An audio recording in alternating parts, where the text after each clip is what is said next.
This review will contain spoilers, so if you haven't seen the episode yet, go ahead and watch it before this video to avoid disappointment. And remember, do not spoil future episodes in the comment section, or you will live to regret it. DHX and Hasbro decided to give us one final parting gift before the mid-season hiatus, and it was Chrysalis's return. Yes, I did say spoilers at the beginning. You have no right to be angry if you didn't know this. So, was it a surefire hit or a complete misfire? The only way to find out is to review the episode and see what happens. Ladies and gentlemen, welcome to Pones N Stuff.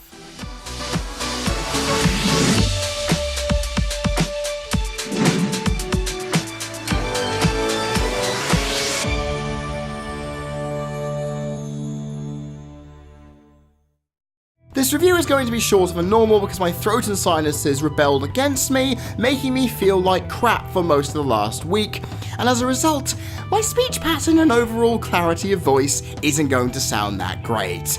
However, I was hoping this episode will be able to pick me up from this and make me the happiest person ever as we go into the mid-season hiatus, hopefully with a smile on my face. However, against all logic, this episode rebelled just like my immune system did. How is quite perplexing, yet completely understandable once all is brought to the forefront. What this episode provided to us on paper and what we actually got completely contrasted each other, because seriously, what we have here is the potential for a two-parter of cataclysmic proportions. You have a character wanting revenge against a character that was set up 2 seasons ago, and on top of that it's a fantastic plot thread which, when woven into the fabric of the lore, built up with the right amount of stakes, is going to be an animated television event you are not going to want to miss. So why stick it in a single-parter and not have it come through as advertised? Seriously, it's like shooting yourself in the foot and then falling down in the mud, forgetting that you actually don't have a foot. The fact I'm saying this is paramount, because you have Chrysalis wanting to get revenge, yet we don't actually see that, and we also don't see Chrysalis and Starlight interacting. So based on the synopsis, this episode falsely advertised what it was getting, meaning all of my goodwill goes straight out the window. What the hell is the point of this episode if it can't even get the basics of what it's trying to do right?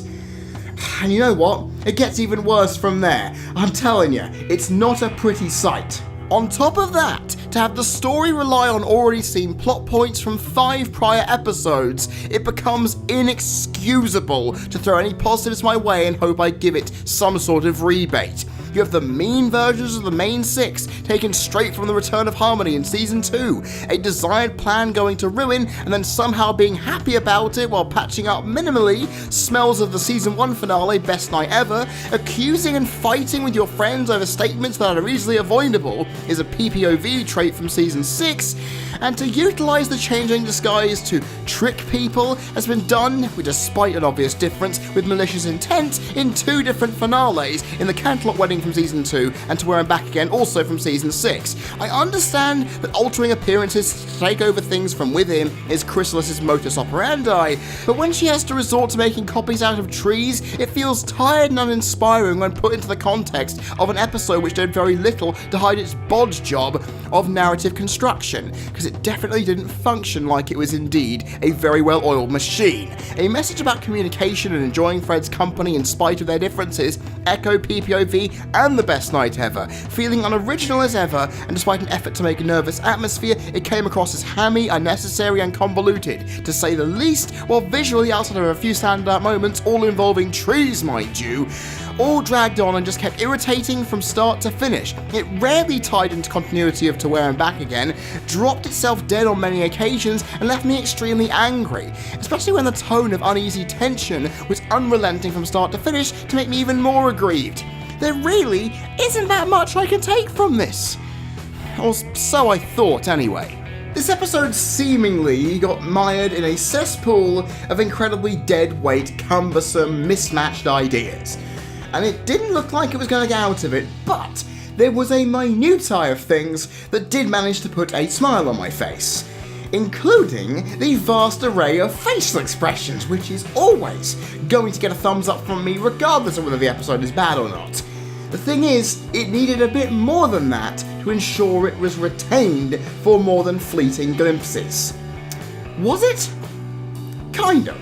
Seeing a battle-hardened Chrysalis sound and act more deranged and aloof than ever despite her position being derailed, it gave us an insight into themes of power and the struggle she now has to go to achieve it again. Using her brain rather than the brawn of changeling minions to overwhelm the universe is a very good direction for her to go in, and while it seemingly works, she didn't learn from Discord's mistakes or realise that respect to get those clones to working for her is earned rather than forced, especially after what happened with Thorax's uprising a few seasons back. You'd think she'd have learned that lesson too, but the fact that she hasn't, and will now be building on those mistakes and acknowledging them, is good for her character to grow, especially if it's adapted for a surefire later appearance. The breakdown in relationships between the main six, thanks to their fake counterparts, brought with it some funny yet grounding moments for all concerned, to where Starlight got to see the bad sides of her friends, having put them through the same thing 2 seasons ago as a matter of clarity. It worked to make the morals somewhat stand on its own 2 feet despite falling over rather fast, with its message of understanding what each other does and doesn't like and being respectful of their decisions, not holding up much mustard throughout the runtime, only being appropriate when needed for the conclusion. The use of fake Twilight showed us what we never saw in Return of Harmony, a snide, backstabbing and treacherous version of Magic Book Horse that showed how conniving and intense she could be, with the superb voice acting from all concerned around her adding to the vibe immensely well. However, no matter how much this managed to pique up my interest and marks for the episode as a whole, they were already low enough to begin with. My rage against it still remained as apparent as ever for all to see. A mood of excitement for this episode quickly turned incredibly sour, and that wasn't all to do with my throat and sinus problems. I mean, to be honest, that would have made me the most irritable person in the world, considering that. But it would have remained so if I hadn't realised during the analysis process that there were fleeting moments of enjoyment to be had. Thematic and appropriate character writing with decent voice acting in places, as well as wonderful tree effects for the animation, a grounded message, and contrasting yet repetitively tense BGMs to help prop this episode up on a platform away from the fiery depths I would have placed it in otherwise. But that really isn't saying much, as this episode still felt as cobbled together as a poor one could be. It served a purpose in showing Chrysalis' struggles to formulate revenge and set up a future episode where it can all come to fruition, but to go through 22 minutes of plodding and uncomfortable entertainment, quote unquote, to do so with only minimal laughs to get me through it, it felt disparagingly despondent, as a lack of fresh ideas came from a premise that should have been bountiful with them, instead running a very linear and very charismatically repetitive direction to where seemingly no one benefited from it in the short term. This episode felt like non-compete clause at times, where the ingredients were most definitely present to make something good, but they were baked into something that was mostly unpalatable by a writer who seemingly wasn't given the correct direction to go in, which is saying a lot. Now, in contrast with that prior Season 8 episode, this one executed some things a little better, but that doesn't really say much. It's not a lot to brag about, especially when this came from the mind of Mike Vogel, the man behind A Heartwarming Tale, Every Little Thing She Does, Stranger Than Fanfiction, and To Wear Them Back Again. 4 of my favourite episodes of all time on this show. And okay, he did Spice Up Your Life and School Days, the Season 8 premiere as well, but they were still decent. In contrast with those, this was lazily put together and decidedly phoned in. Despite a small amount of positives to be found, it did not do what was advertised to bring us or live up to its potential. Which means it's a mighty fall from grace for a great villain and great writer who have both got their first blemishes on their previously flawless records. This episode may not have placed itself on the bottom or the top of the pile containing the worst ever episodes this show has done, but I bet Mike Vogel could smell it from Canada because it was very, very close to making it. Overall, the Mean Six scored a total of 5 out of 25, which is an E+.